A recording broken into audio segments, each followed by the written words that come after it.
Welcome to Talking 30, where we talk to real people about how they actually make a living. For those of you that don't know, drywall is attached to wood or metal studs by screws. And if you've ever wondered how come you never see the screws, I'm going to introduce you to the fellow that makes that happen. He's a drywall finisher, or also known as a taper. And his name is, My name's Later Hernandez. where you from? So I'm originally from Guatemala. Okay, that's a Yeah. long ways. That's a long way, yes sir. A couple countries away. Uh-huh. Yep. How about out here? Out here, from right here, I moved around from Chino Hills. I grew up in Chino Hills most of my life. And then as I got older, I moved over to Riverside. So that's where I stay now. Okay. hmm And how long you been doing this? I've been doing this for about 7 years now. Seven, Seven? 8 years. Yeah. Okay, so you pretty much got a good skill set. Yeah. I've been fortunate enough to get to by a couple of great people along the way, and I learned a few things. Okay. Yeah.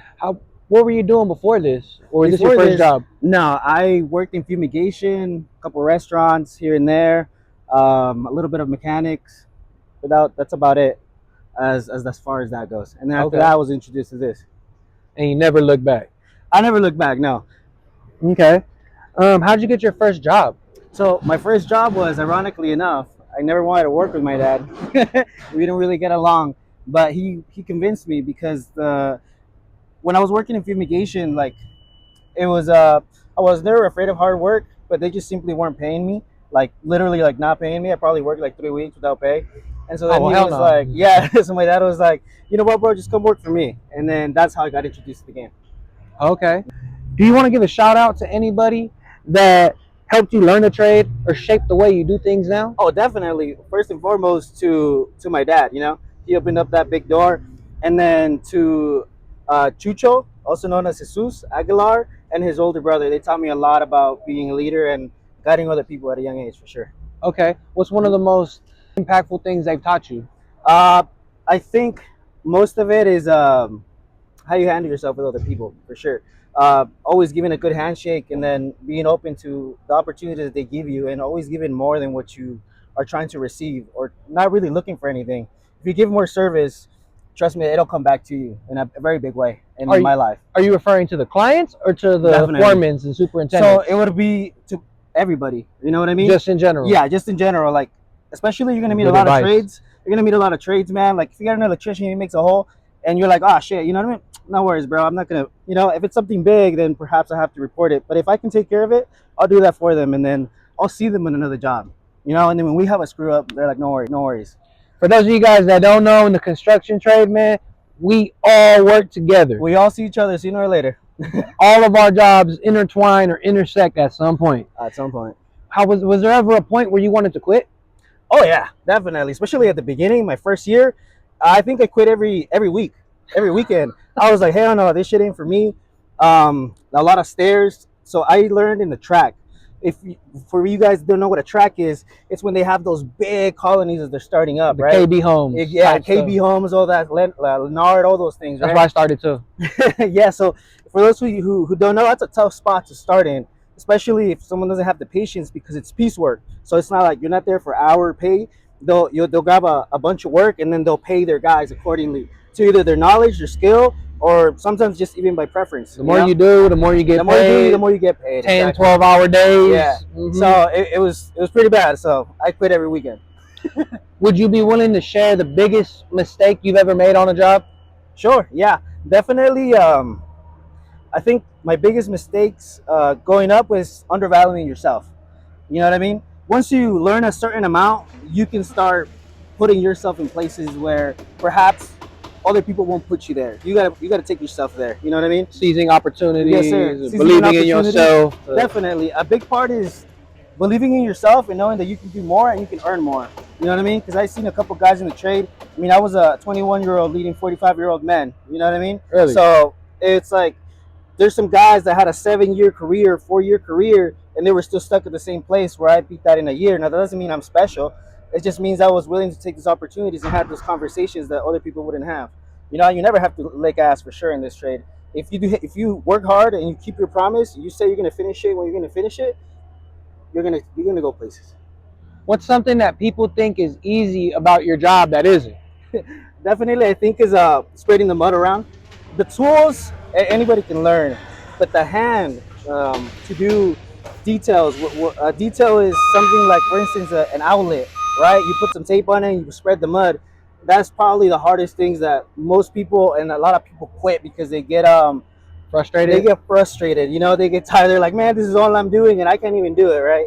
So, like the tools that we use a variety of tools What kind of in the tools? tribe. So, first and foremost, to start off, we're gonna start off with the bazooka. The bazooka is an automatic taping tool that allows you to put mud inside of the tube, and then it'll spread the tape with the compound, and then you wipe it off, and then that's your first step. Then you go there, you go to the box. There's a 10, a 12, and there's also a 7. For our work, usually what we do here is that we do it's a paint finish. So we start off with a 10 and a 12, and then we open it by hand, right? And then another thing too is the angle box, right? To get all your angles all nice and clean, you know. So there's a lot more tools. There's a glazer, there's the roller, and there's a couple other tools out there too that are just off of my head. Okay. Hmm. So if somebody was trying to get into this trade, what would they need? I think a lot of mental fortitude. Mental Yeah, fortitude? mental fortitude for my specific trade. I think in every job you need mental fortitude, but I think you don't realize how much failure can bite at someone's conscience. You know what I mean? Like I was saying, the hand is the most difficult part to learn. And a lot of people get frustrated very quickly. They're like some people they'll do it within a month, and some other people would take 3 6 months. I've seen all of it. You know, so Hmm. I think accepting that failure and keeping coming back every single day, knowing that people are gonna maybe talk shit, make fun of you, you know, all in good fun, but it'll start to bite at some people. And I've done framing and other things, and it's I think you fail less. You have more opportunities to succeed in those trades. Where in this one is constant failure, and you're gonna notice, and people are gonna tell you because you gotta fix it. You Yeah. know? Yeah. I was told that finished carpentry is the hardest because they have to leave it exact. Oh yes, sir. Maybe For in the sure. future I'll interview a finished carpenter for you guys. But if you could start your path over, would you do anything differently? Do anything differently, I would say I would start bidding a lot earlier than I should have. You know, I didn't really start bidding jobs till about 3 years in, when I know I could have done it maybe to my first or year and a half. You know what I mean? I always thought that the leaders were the be all. You know what I mean? And I didn't know that there was this whole blue ocean. For those who know that reference, there's a whole blue ocean out there, and you can take advantage of it. Trust me, there's enough work out there to feed everybody. You know? El sol sale para todos. Yeah, Yeah, exactly. So I okay. think that would be the only thing I changed is bid earlier than I should have. If if I brought you someone right now Mhm. who his first day at a Mhm. taping job was tomorrow, Mhm. what advice would you give him? What I got advice would I give them? Yeah. I think I would tell them first week, observe and try to copy everything like any other trade. But then I definitely would focus a lot on them being clean, because I have noticed that you're gonna go through a couple washing machines throughout your life as a taper if you don't do that, and if you don't try to master being clean in the craft, because everything else will fall in place. But being clean is definitely one of the things that I see that will set you apart from other people as well. You know, because like I said, it'll mess you up, and you also don't look good when like your walls might be nice, but you're covered from head to toe in mud. So I would say focus on being clean and the consistency. You see the Two things. hands. Yeah, and the hands. I mean, hard at work. Okay, cool. So we're about to start wrapping this up with a segment I call the final 30. Hmm. These are quick questions. Don't think too much. Just let your conscience be free, all Sure. right? All right. What's the most money you've made in a week taping? In a week, probably about 5 racks. 5,000? Yeah. Whoa. Okay. What's the hardest part of the job? The hardest part of the job is definitely resistance, the strength. It's constant every single day, especially if you're running tools. Okay, Hmm. cool. What's one tool you can't live without? One tool I can't live without: the bazooka. The bazooka? Yeah, I can do everything else by hand, but putting that tape on that wall can be a bitch. Okay. Since you mentioned that, hand taping tools? Hmm. Hand taping or tools? What do you prefer? Oh, definitely automatic tools. You know what I mean? Definitely all the tools that you see us using over here. Definitely don't want to do anything by hand. It cuts you by like probably 25. Like what you can do in one day, you probably do 25%, even if you're fast. You know what I mean? Yeah, Okay. I can run with those tools all day long. What's the biggest mistake beginners make? Biggest mistake beginners make, I would say having a stiff hand. Having a stiff hand is definitely the way to go. They think that you have to do a lot of pressure. You don't. You have to keep it loose, keep it soft, and you'll be in a good path. Okay. Hmm. What slows people down the most on the job? A taper. What slows a taper the most down on a job? And a job, I guess I would say it'll be lack of self confidence.